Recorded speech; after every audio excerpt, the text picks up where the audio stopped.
One of the other options we have is this one here called Survey View. Now this can be quite useful when we want to see a number of images all together.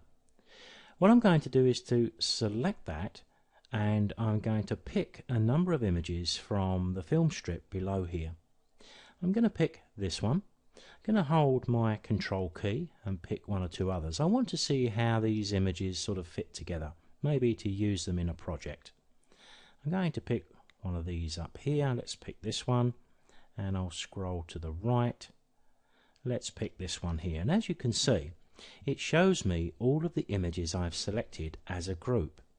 So it does give me the opportunity to survey what I've done, and as I'm looking at them I'm thinking to myself, well, in actual fact this one probably doesn't fit in that well, and when I hover over it you can see I can hit the little cross and it removes it from the survey mode and rearranges the images that I've got left.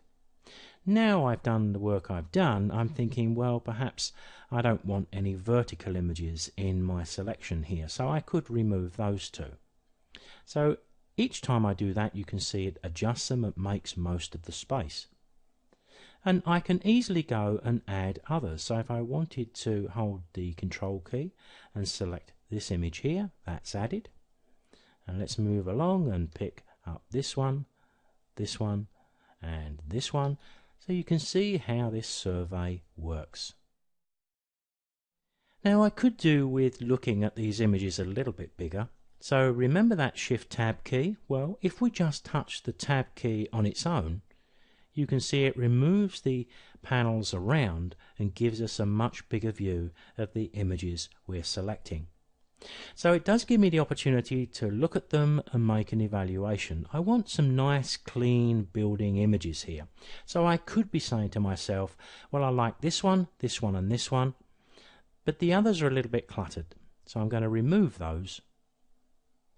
And then I could decide if I want just 3 or if I want to choose another one. Very easy to do. I can hit the Tab key, I can go back to where we were, I can hit the F6 key to bring back my film strip.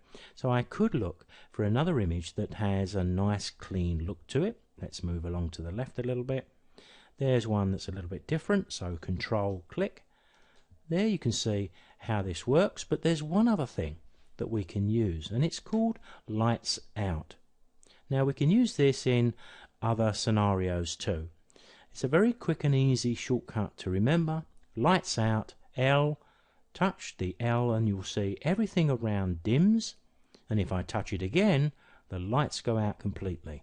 So I can evaluate and survey the images I've got in front of me, and I'm not fooled or have anything around the edge which is cluttering up my view and spoiling my concentration.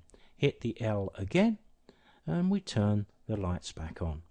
Now this mode is probably going to be used in conjunction with adding tags, flags, stars, and we're going to come to that very soon.